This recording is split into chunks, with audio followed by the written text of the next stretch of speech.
All right, so today's video, we are watching a Plat 4 tank on PC play Hazard. Hello, I am almost exclusively main tank and my main hero is Ramatra. I switched to Hazard this game as Ramatra was banned. I had to mute my chat immediately as my emray started the trash talk after my first death. While I do think I had many unnecessary deaths this game due to my positioning and escape routes, at times I do not think it was entirely my fault we lost, and that it was because the other team was genuinely just better than us. If there is any advice you could give me on positioning, escape routes, or just general patience, I would appreciate it a lot. Well, good news is I'm learning Hazard right now, so I might have a little bit of input on Hazard. Won't be perfect, but we'll see how it goes. This can be a tough map sometimes, so make sure to path correctly, and we'll see.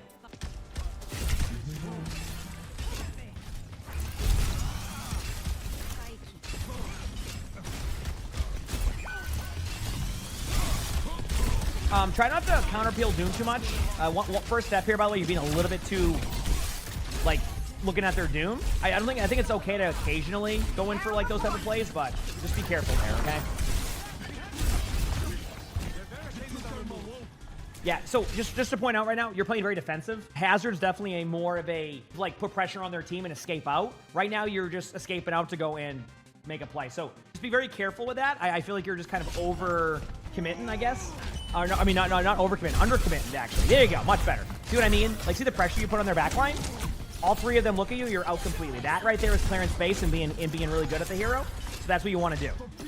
Then you would use your wall either as an escape out. I'm starting to use it more defensively on my way out, or as a way to get a free kill. Right there, you kind of actually outplayed yourself, but you still got the kill. Notice how when you're being aggressive? No. I guess you can kill the Doom here, but notice how when you're being aggressive, the results are pretty good. I want you to play a little bit more like that. Because as Hazard, that's kind of what you want to do, something I'm learning to do more of. Anyway, yeah, wanted to point that out.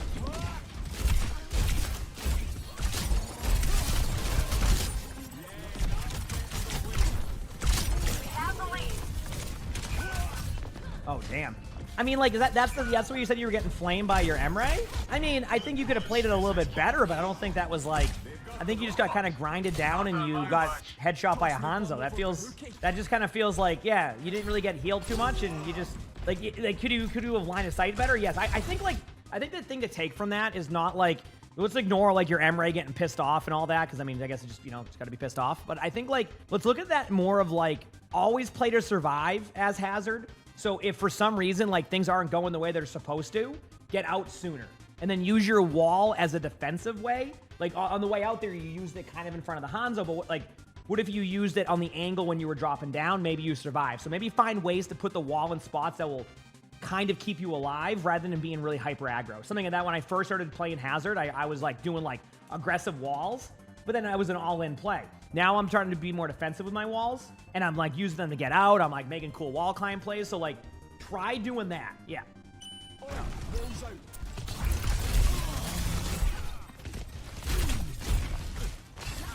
So we'll see.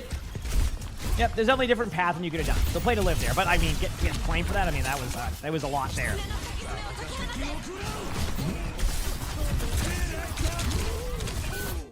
Ambitious ultimate. Once they pop the Kitsune, you want to play that safe. Like, you got to remember you're taking a bunch of extra damage. Honestly, even in that situation, I'm probably not even popping that ultimate if they don't Kitsune. At least not right away. So just a little bit of an aggressive Kitsune ultimate by you there. I mean, Hazard ultimate during a Kitsune. Just kind of make it a rule of thumb if there's a Kitsune and your team isn't there to follow up immediately, that you're probably going to fall over if you pop it. Even if you do that right, they're going to have their cooldowns to get out quicker because of that, and they're going to do more damage. So all of that is just, yeah, not easy to do. All right. Waiting to see.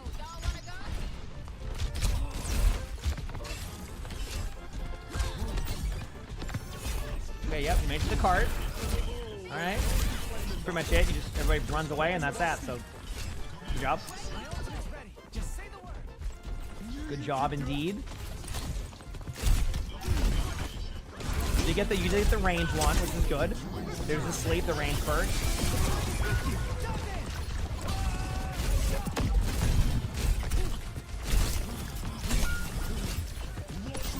Yeah. So, and just to point out here. Like, I know that your teammates are dying, but, like, in the end, the way that you win in 5v5 is by trading backlines.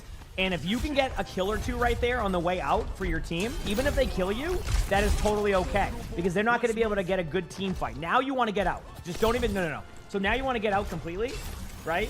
So I would literally just go to the other side for a second. You're still waiting on your, okay, maybe your team's back now. I don't think they are, but yeah, no.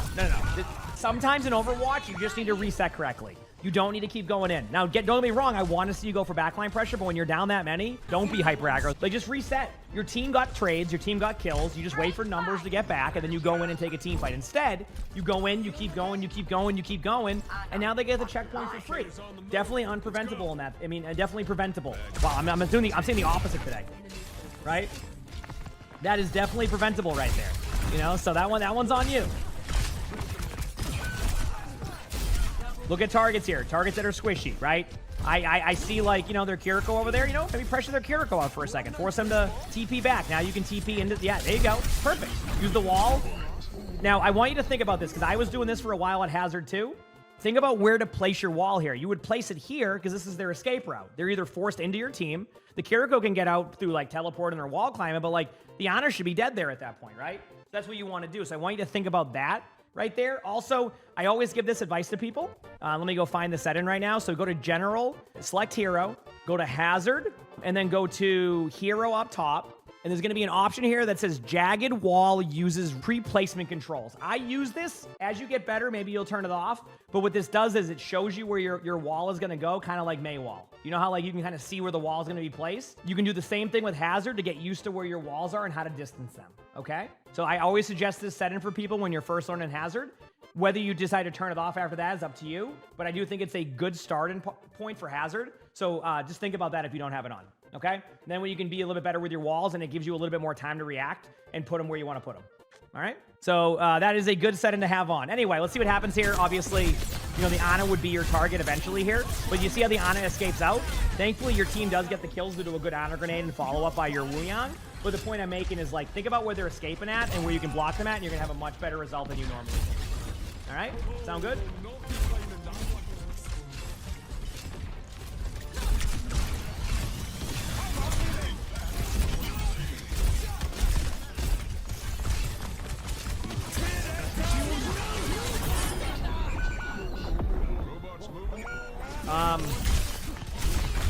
Onto ult there. Right idea on the trades. I feel like right now you're doing what I do on Hazard. You're too hesitant. So I want you to think about map control sometimes. So, like, sometimes, like, when you're playing Winston, for example, it's okay jump to the high ground and just sit there for a second. You're doing that to kind of, like, get to a good spot. Start to do that a little bit more on Hazard, though, of getting, like, on your spots more. But yeah. Yeah, but yeah, Alton, I agree on that one. I did do it. Obviously, your backline's been struggling, but this isn't, like, the thing is I think sometimes this is what gets lost in Overwatch sometimes, because everybody wants to kind of blame the tank for everything. If they're let me kind of, like, put this out here. If they're going into your backline and killing your backline every single time on cooldown, right? Like, think about that. If you're going into the backline and killing them on cooldown every single time, is that because the tank is playing bad, or is it because the backline hasn't survived against that play or made the correct swaps? Yes, you're frustrated by their tank, but just because your backline dies every time doesn't mean your tank is necessarily playing bad. Now, I'm not saying this is perfect Hazard gameplay. I think you need to do a better job of pressuring their backline. But from what I've seen, their backline is helping each other much more and surviving while their Doomfist is going in there doing whatever you want. So sometimes, like, you need to also just kind of survive there as a team to give your Hazard time to get the kills. Doomfist is very all-in, so if you survive the initial burst, Doom's going to be out, but the Doom is just able to stay there because no one else is killing the Doom during that time in. So it's like a weird type of concept here. But that also goes on you as a tank. Maybe if you're recognizing your backline trades aren't mattering, then you maybe need to go something a little bit more ground and pound, which, again, you did say your Ramatra's banned, so I get that. Okay, let's see how this goes. I don't mind this. See your walls? Your walls can do a lot of work. And again, I get it. I've been learning Hazard a bit, like, you know, on stream at times, and I made the same mistake at first with the wall. I'm just using them like, oh, if I put a wall behind them, I just win. It's not as large as a mail, so it's kind of better used for, like, if they're stuck in a corner and you can kind of corner them. Right now, you're just, I gotta say, you are being a bit hesitant. Obviously, your teammates are dying in the back line, you're not getting healed as much, and that's something to keep in mind. But you need to take a different path. Stop going right down middle. I think that's what you need to do differently now. Stop running right down mid. See that wall right there? Like, it looks good on paper, but it's gonna walk right by. Like, just stop running down mid. Take different angles. Yep, there's the wall again, see?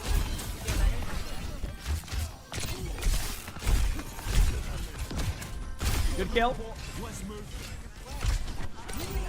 I feel like this game is still so winnable, too, which is the crazy part. Look at it. I just want to look at the scoreboard very quickly. They're Doomfist, 18-8. Your backline has 8. See what I mean? Like, look at the deaths of, like, a lot of the team, too. It's just not having a chance. But you need to, again, go different. Stop going down middle. Stop throwing a wall immediately behind them. Like, just right away. You're making that your gameplay loop. So far, that's good. Like, I would use a wall here if I could to keep myself alive. You throw a wall down right there. See what I mean? To, like, just try to do some damage. Like, think about it as a survivability tactic. Some of the, you know, the really good hazards you see even in pro play sometimes, they'll have some crazy plays with their wall that has nothing to do with getting kills, just being able to survive. And that makes or breaks the whole game there, right? Almost think of it as like, I don't know how to explain it. Think of it as, yeah, I got no example. It's pretty straightforward, actually. That wall's fine because you're line of sight in them at that angle. I'm okay with that.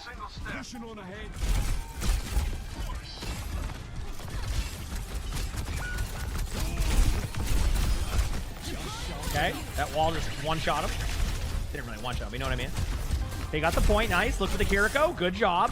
This has been a good round out of you, by the way. You notice how you're now not just running at their doom and trying to counter back? Like, this has been good by you. Again, like, sometimes your teammates just die elsewhere, and it's not going to be on you. This felt like this was a good team fight by you. It wasn't perfect. I would have tried to play the health pack a little bit more and kind of, you know, time my engage, but, like, that felt like it was pretty good. Use it like a Ramatra shield. There you go. Yes, like a Ramatra shield. Actually, that's a great example, actually. It's true, because they play Ramatra, so you kind of understand that cooldown flow. Yep.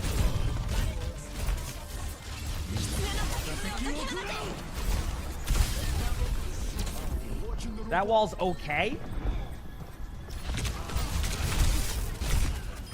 Nice kills. And I also don't want to stray away from you being aggressive with walls. I just want you to think about, like, your walls when you're using them. Does that make sense? As in, like, if you're going to go all in on plays, think about more about survivability. If, like, you're snowballing, use them aggressive. Or if, like, your team has an advantage, use it aggressively. Or if they're out of position, you know? Skytle, thanks for the 85 months of the Prime stuff. Appreciate it. Thank you. Like, you could wall off that left door. Like, for example, like, there's, like, fun plays you could do. You just wall off this door. You go, well, why? Well, now they're forced to either go up here, which is going to be a tough angle for them, which can give you the lead, or they're forced to TP in, which then gives you a free kill. Like, little plays like that. See? You just wall there, and then you're good to go. That's it. You just wall off that door.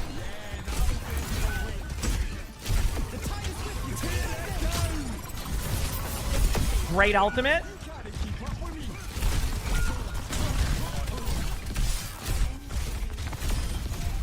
This is a close game. Oh no, right click. Oh, the health pack. Oh, it's so close. You want to do? Go to the point. Oh, it's a 1v1, but they're almost back. Nice wall. Defensively, see that? They're going to be back before you, though. No. Such a good game, but see the defensive wall there? That's what I mean. That's what I'm talking about. Damn, what a close game. That was a really, really, really good game, though. We'll pause it right here. But yeah, I think, like, for you, like, don't get me wrong, like, I feel like you can play better for sure, but I want you to start thinking about more of the defensive nature of Hazard as well as how you path. If you run down middle all the time, and that's what you did for the majority of the game, it's really easy for them to escape. You want to kind of, like, take different angles on them, different approaches. Stop just running the down mid is basically what I'm getting at. So use your walls a little bit more defensively. I don't want to take away from you being aggressive, but I want you to remember, survive, survive, survive. Backline trades more, be more aggressive on their backline. You spend half the game kind of peel for the doom. Once you stop doing that, the game got a lot better. Ultimate, remember if they could Sune, but, like, overall, it wasn't a bad Hazard game. There's a lot you can do, though. So just just to start, like, overall, start with the more defensive nature of survival, not playing defensively, but surviving as Hazard. And using your wall is going to be a part of that. So stop just throwing it in the middle of the open when, like, they can just rotate to a spot right there. Use it as a way to cut off a line of sight, as a way to, you know, as like a Ramatra shield for yourself. Use it that way rather than just throw it behind them immediately over and over again as, like, a gameplay loop, because eventually players just get away from that, okay? Does that sound good? So just be careful on that one. But I do think that was a great play. You know, obviously in the end, you know, I think you got better towards the end of this game than like how you were at the beginning of the game. Play more like you did towards the end, and I think you'll get good results, all right? Yeah, you got this. You absolutely got this. If you like the video, make sure to like button, subscribe to the YouTube. If you haven't, leave a comment. All that helps. You want a chance at a Spectating? My Discord is where to do that. And if you want to watch more feedback on games and how to improve, click this button down here. It's going to be a good one. With that being said, I hope you all have an amazing day/night.